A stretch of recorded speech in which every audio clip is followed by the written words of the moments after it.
Oh, sa kanyang, kulto, hindi naman po 'yan overnight ay, bigla na lang pong naniwala sa kanya yung mga tao na 'yan, hindi po. Pinaghirapan ni Kibulok 'yan. Pinaghirapan ni Kibulok at, talagang ano po 'yan, talagang, marami pong, araw, taon, panahon bago po yung ganito, bago po napaniwala ni Kibulok ang mga tao na 'yan. Ngayon, eto na po yung resulta yung nangyayari ngayon. Ah, 'Yan na po yung resulta ngayon ng, kanilang in ano, the kumbaga, fulfillment of the Father's plan from the very beginning. eto na po yung, resulta nung mga paghihirap ni Kibulok. Yung, makapang-torjak siya araw-araw, yun yung kapalit, yun yung gusto niyang buhay. Kasi kung hindi po yun ang gusto niyang buhay, mag-aasawa 'to, magkakaroon ng pamilya, 'di ba? Pero hindi po niya pinili yun. Ang tinanim niya sa kanyang, kaisipan, siya ang Panginoon na dapat, bihisan, tuyuan ng, tuwalya, pagsilbihan ng mga kababaihan araw-araw, gabi-gabi. Hainan ng mga magagandang babae, matulog katabi ng mga dalagita, yun po ang pinangarap ni Kibulok. Ngayon heto po yung dasal ng kulto. Eto alam niyo nung narinig ko nga 'to sabi ko, "Ay naku talaga palang kulto pala talaga 'to." Kasi ultimo pati dasal nating mga Katoliko, iniba ni Kibulok. Pakinggan niyo po, dasal po 'to sa demonyo. We have our beloved pastor with us. And now he is reigning in righteousness and glory. So as one kingdom nation of sons and daughters, let us all pray the prayer of fulfillment, confession, affirmation of sons and daughters. Our fathers.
Amen. Hallelujah. Praise the name of the Almighty Father.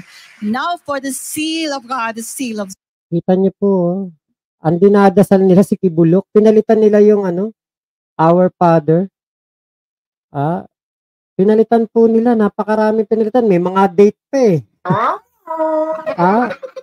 Ganyan po katindi, manglaso ng kaisipan si Kibulok. Kita niyo ilan yung taong nandoon sa loob nun, nagdadasal ng ganun. Si Kibulok ang kanilang itinataas sa ama daw nila, sa demonyo yan. Demonyo dinadasalan nyo. Ito parang anti-Kristo eh. No, parang anti-Kristo to, itong na ito Ewan ko lang, pero parang yung tingin ko, parang mga anti-Kristo to. Parang mga parang mga dumadasal na po sa demonyo. Ang anak ng Diyos, isa lang sa Israel na TBT pinanganak. Yun nga po, heto, napalitan na eh. Pinalitan na daw po, si Kibulok na daw po, nung November 1. O mga siraulo, kawawa naman sila. Yun nga po, naku. Ewan ba natin bakit ganyan 'tong mga taon 'to? Ano ba 'tong seal of God? salvation.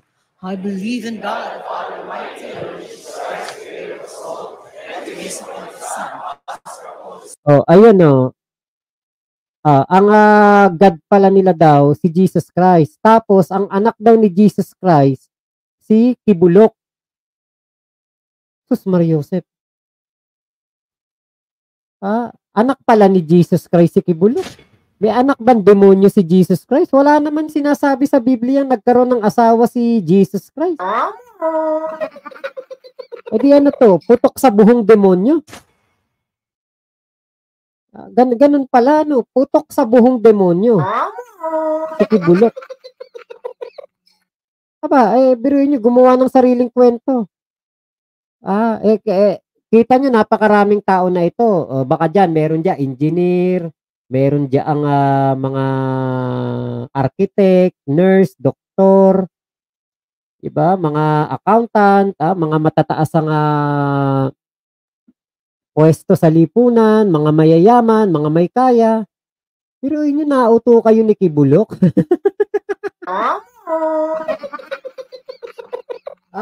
Nauto kayo ni Kibulok.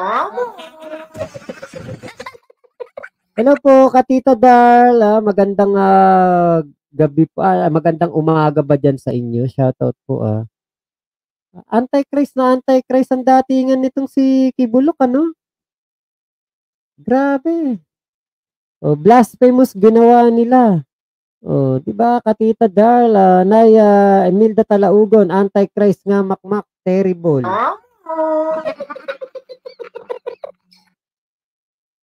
Kita nyo, sarami ng tao na ito. Ginawa ni Kibulok mga Antikristo, mga tao sa Davao.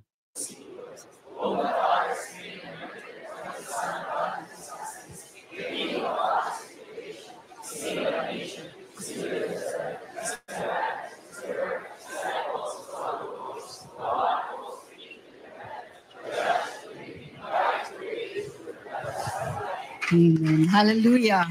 Praise the Mario. Si Kibulok daw ang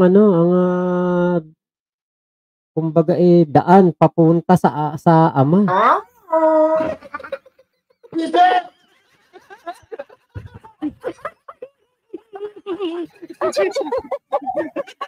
Imagine niyo po itong mga uto-utong to kung gaano po ito ketatanga. Diba? Biruin mo, ganyang mga tao, napakarami pong nauto ni Kibulok, napakaraming mga niya, dala niya sa mga magagandang salita. Alam nyo, sa totoo lang, kung talaga na si Kibulok ay kaya kayong dalhin sa langit, siya ang daan patungo sa langit. Bakit ngayon hindi kayang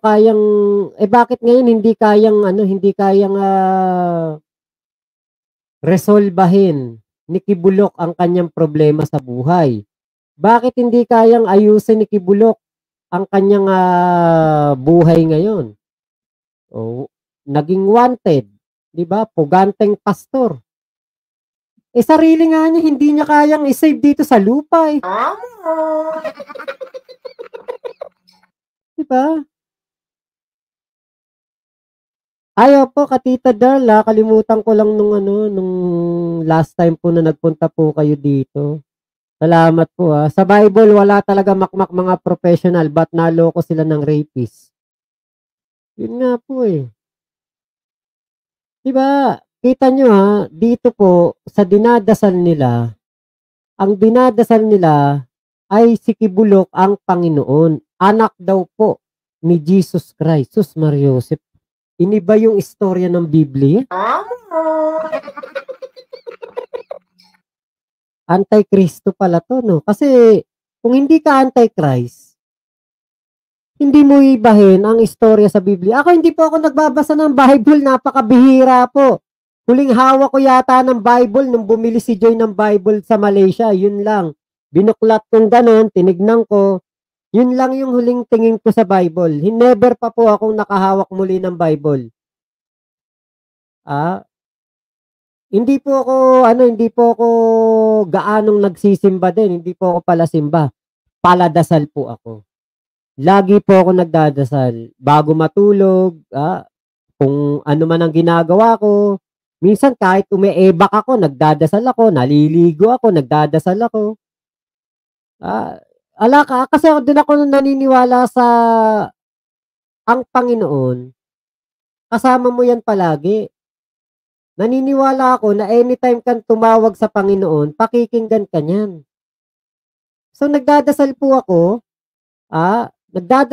na ako may sariling diskarte. Kumbaga, kung kailan ako magdasal, yun, magdasal ako. Kung hindi ako magdasal, hindi ako magdasal, ganyan. Yung bang kung ano lang yung maging ko.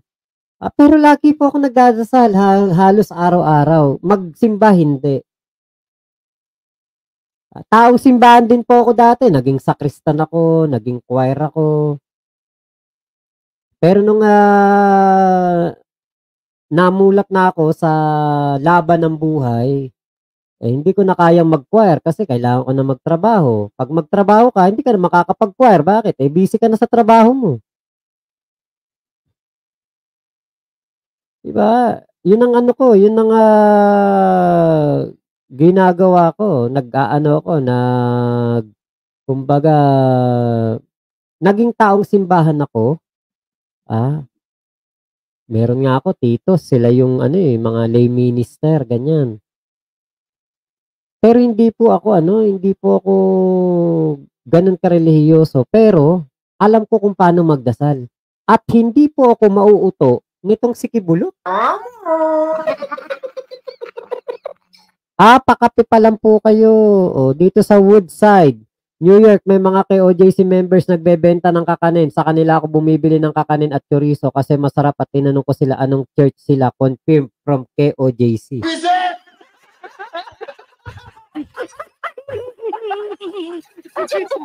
Yun nga pong na-interview na yung reporter nung nakaraan, na-interview may taga Middle East yata ba yun? Nagbebenta daw sa kanya ng puto.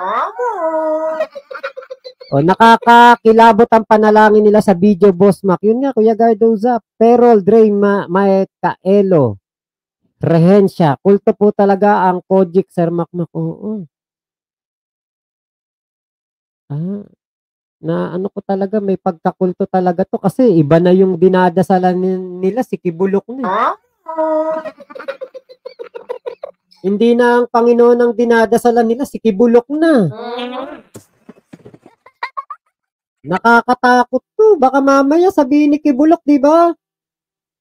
Magkalat na kayo ng lagim kasi parating na ang paghuhukom, ang second coming ng ating Panginoong Jesucristo. Magkalat na kayo ng lagim. Baka mamaya, naku po, Diyos ko. Ginawa niyang anti-Christ ng mga taon to . Siya ang dinadasalan. Siya ang ginawang patron. The name of the Almighty Father. Blessed are we, sons and daughters of the Almighty Father, because we are living in the age of enlightenment, the age of fulfillment. Because we know that the Almighty Father is now here and He has come in a manner that the world did not expect because He is now in the body and life of His appointed Son. Sus Mariosep, naku, ito pala yung babaeng matapang dun sa KOJC, no? Naku po, Sus Mariosep talaga. Ano ba naman to? Kita nyo, nandun na daw yung Panginoon sa katawan ni Kibulok. Nandyan na daw. Kaya pala todo tanggol to kay Kibulok Sus Mariosep, ano ba naman itong mga taon to? And now the Almighty Father in heaven is not speaking to us from the distant, but is speaking to us through the voice that is coming from His temple. And grabe, no? Magaling magsalita, no? Mapapaniwala talaga nito kahit yung mga summa cum laude sa sa eskwelahan, magna cum laude. Mapapaniwala nito, ang galing magsalita no? Biruin mo yung Panginoon daw nasa katawan ni Kibulok.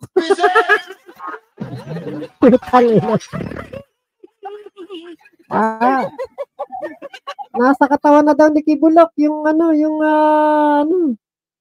yung Panginoon. Sus Maria, ano ba naman 'tong mga taong 'to? Gaano kabobo 'tong mga 'to, 'no? Ginawang bobo. Actually, matatalino 'tong mga 'to, kaya lang ginawa po silang bobo ni Kibulok. Pakinggan nga natin. The very beginning, now fulfilled in the life of his appointed Son, and now in the sons and daughters of the Almighty Father. Blessed are we because we have our beloved pastor with us. And now he is reigning in righteousness and glory. So as one kingdom nation of sons and daughters, let us all pray the prayer of fulfillment, confession, affirmation of sons and daughters. Hindi, ano na natin yun eh. Every one of us, sons and daughters of the Father all over the world, make way for the appointed Son of God, the King of the Father's new creation, His new heaven, His new earth, His temple, His audible voice, the one who holds the key to the new heaven, the judge of the living, the way, the truth, and the life. No one goes to the Father except they go to the Son. Our beloved pastor, Pastor Apollo C. Kibuloy.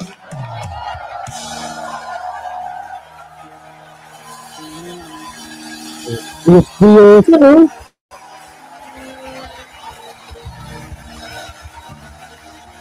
Yes, ano? Yes, today.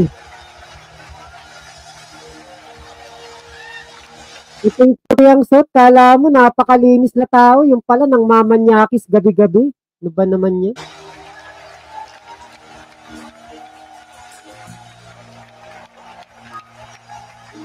Naku po. New Jerusalem, ba? New Jerusalem. New Jerusalem na pala yung yung KOJC, oh. New Jerusalem ang nakalagay, oh.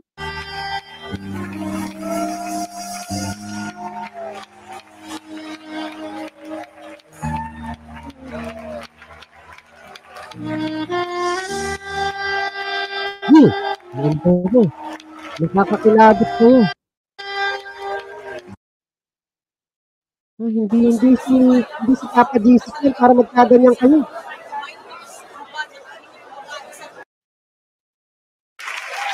Hallelujah, hallelujah. Hallelujah.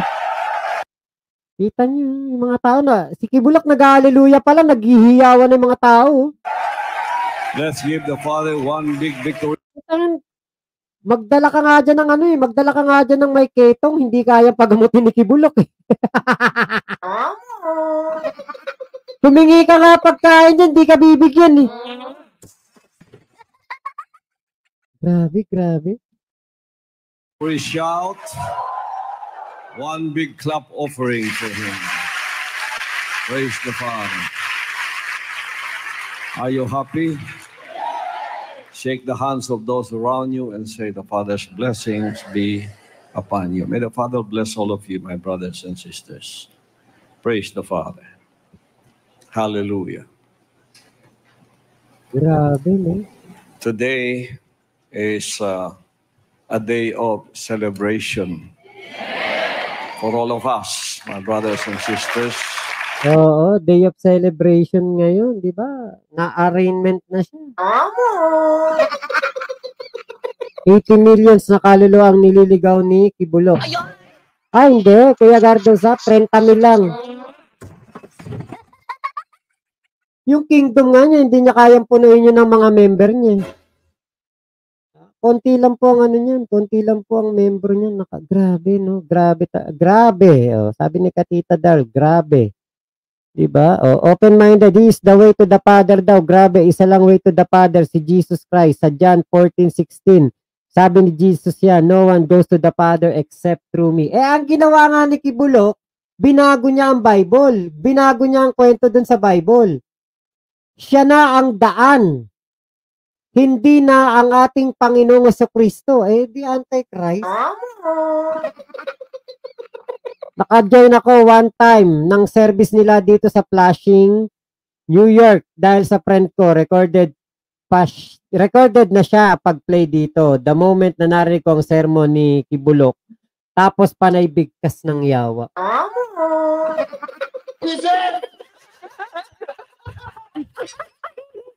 Nakakaawa talaga, Kuya Gardo, kasi katulad niya, no? Biruin mo yan yung mga inuto ni Kibulok, 'di ba? Naku. Sa totoo lang, kung meron diyan mga engineer, meron diyang architect, accountant, nurse, doktor, pharmacist, 'di ba? Parang nakakahiya, nagtapos kayo ng pag-aaral tapos nautulang kayo ni Kibulok. Ewan ko lang kasi sa Bulacan, meron diyan yung Forever Living ba noon? Meron ako nung ano, laruan, Ferrari, laro-laruan, kotse-kotsehan na bigay sa akin ng tatay ko. Kasi ang tatay ko noon driver ng, Shell. Driver ng Shell sa ano, sa Giginto yung garahe nila. Di ngayon, eto nga tatay ko kada uuwi merong uwing, mga kotse-kotsehan na Ferrari, mga kung ano yung ano, yung, promo ng Shell. Di ngayon kapag,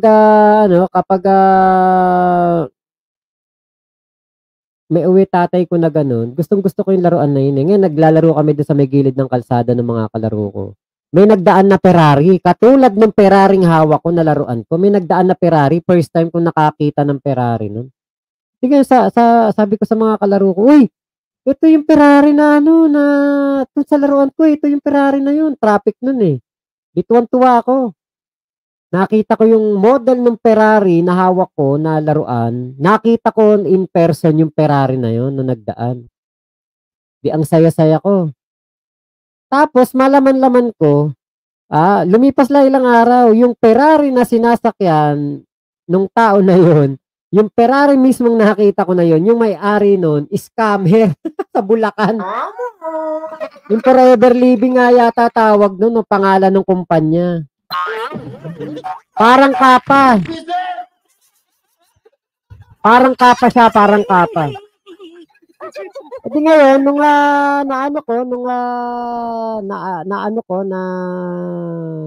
panood ko yung balita, di ko matandaan kung eto bang si Tito Soto pa yata nagbabalita noon sa ano, sa Channel 7, parang Brigada ba yun, di ko matandaan, eh.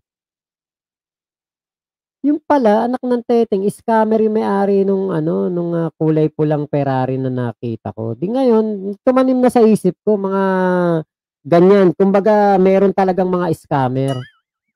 Ngayon po, nung nasa Malaysia ako, after nun ang dami ko ng nalaman mga scam, mga investment kuno, ganyan.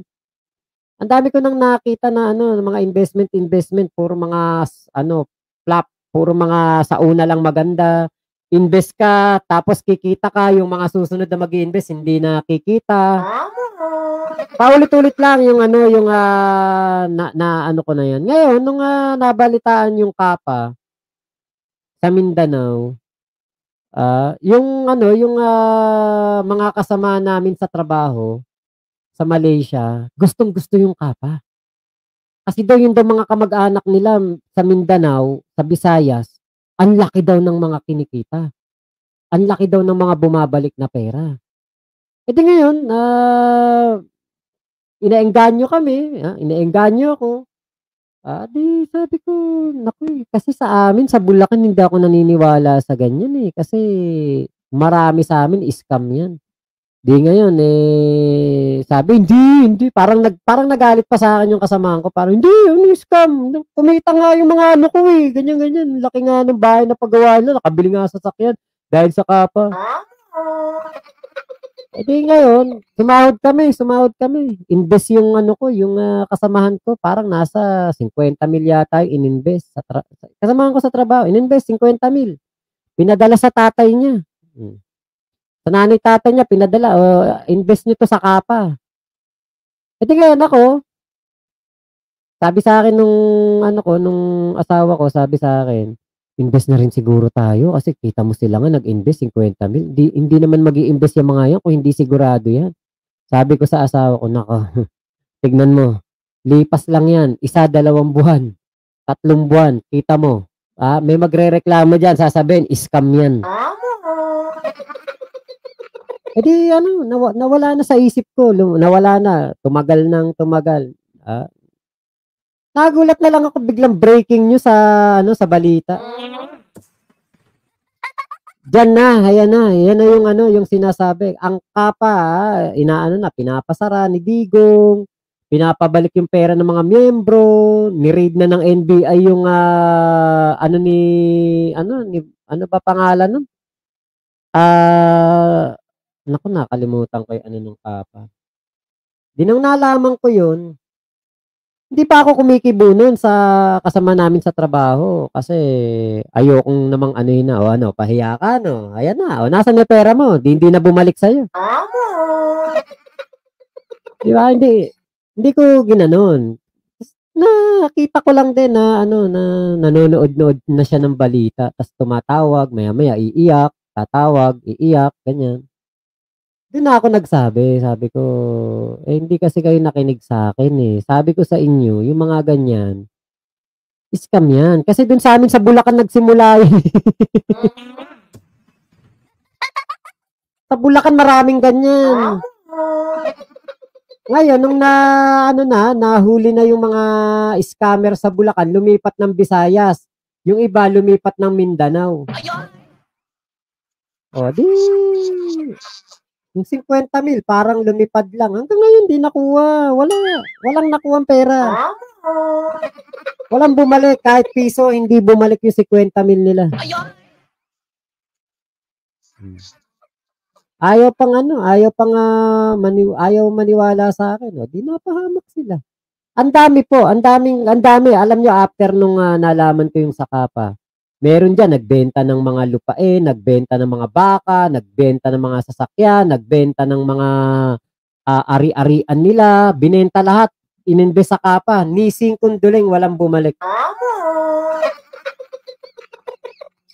Diba? Ngayon, alam nyo, sa totoo lang, yung pera, kikitain mo ulit yan eh. Yung mga lupang nawala sa'yo, baka sa pagsusumikap mo ulit, di ba? Baka makabili ka pa ulit ng lupa. Yung mga sasakyan na binenta mo, baka makabili ka pa ulit ng mga sasakyan. Di ba? Yung mga ari-arian mo na binenta, pwedeng bumalik sa'yo yan eh. Magsikap ka lang ulit, huwag ka lang ulit magpapabudol, huwag ka lang ulit magpapa-scam. Kaya mong kitain yan, pera lang yan, di ba? Madali mong mababalik yan kung magsusumikap ka ulit, di ba?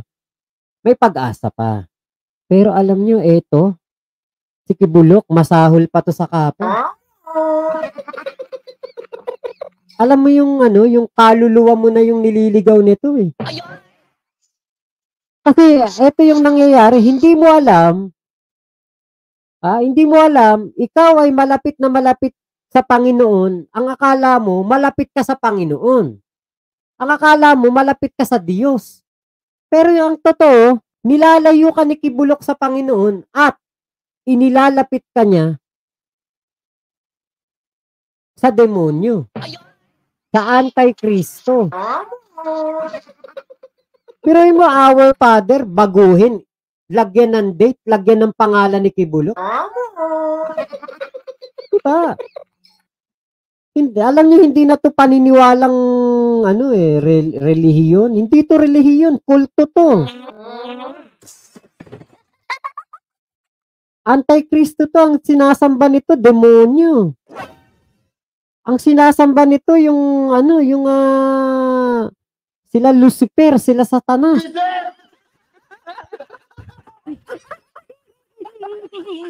Never kailanman bababa ang ating Panginoong Hesukristo at sasanib sa isang tao. Hindi mangyayari yan. Kasi kung totoong ang Panginoong Hesukristo ang sumanib kay Kibulok, bumaba at nagpunta sa katawan ni Kibulok, hindi to rapist ngayon. Hindi to nang kikis-kis ng hotdog.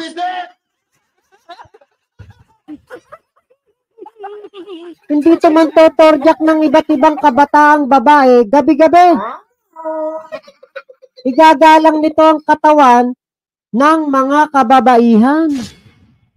Pero ito, putang ina.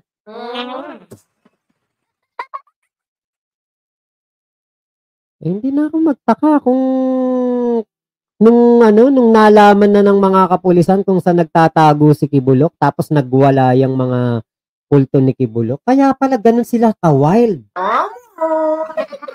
Kasi pinortray ni Kibulok na siya ang Panginoon. Isang kumpas lang niya, pwedeng mabago ang buhay ng tao.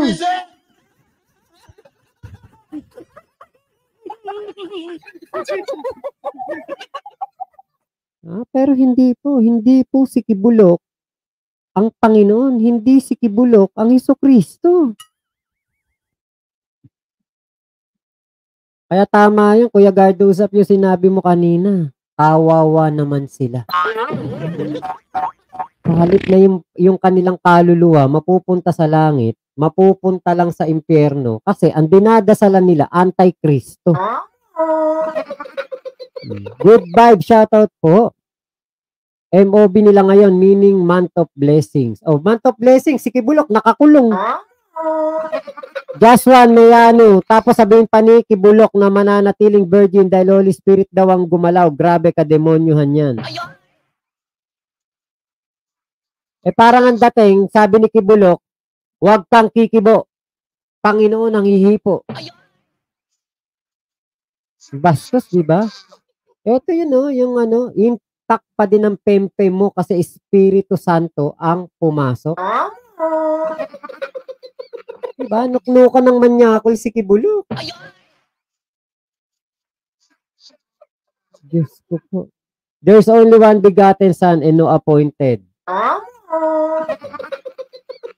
Katita Dal, ang tinuturo ni Jesus Christ pagmamahal. Si Kibulok ang tinuturo pagmamanyakol eh. Diba ang asal ng KOJC full of hatred sa puso nila? Kasi nga ang pumasok sa isipan ng mga Kibulok members, si Kibulok ang Panginoon. Ngayon, hindi niyo pa nakikita si Kibulok, walang magawa. Kung yan ang Panginoon, kayang-kaya niyang ipahinto ang pagpapahuli sa kanya. Lindol nga, napa-stop niya. Tapos pagpapahinto lang ng pag-serve ng warrant of arrest, hindi niya mapahinto. Kung yan ang Panginoon, hindi na niyan kailangang makipag-negotiate sa kanyang pagsuko. In just a snap of his fingers, kaya niya nang baguhin ang istorya ng buhay, ng mundo. Pero yan, hindi nila makaya. Totoo yan, Boss Mac, binago talaga nila ang The Lord's Prayer. Good vibe. Halos lahat ng member dyan, mayayabang talaga ang taas ng tingin sa sarili. Good vibe. Saka Joshua Mayano, shoutout sa inyo po. Lahat ng salita ni Jesus Christ nung tao pa siya, si Pastor Kibulok ang nagmana. Hello, Boss Mac. Good morning na dyan sa inyo sa Pinas. Watching from Kuwait. Time check, 8:27 p.m. Don't forget to like and share, guys. Subscribe na rin. Salamat po. Katita Dal, same sa Our Father, binago din. Kuya Gardo Zap. Dati ako member na muntik na mag full-time worker. Ask ka lang, idol, sagutin ko. Si Good Vibe. Okay po, sige po. Panay bigkas ng yawa. Siya daw may-ari ng kaluluwa natin at may-ari ng buong sanlibutan. Doon ko nalaman something is wrong sa KOJC. Controlled sila lahat. Same ang suot. Kulto talaga. Pati yan dyan, 3:16 verse ay binago ni Kibulok. Pagsamba sa kanya ang ginawa nila. Okay, Kuya Nais.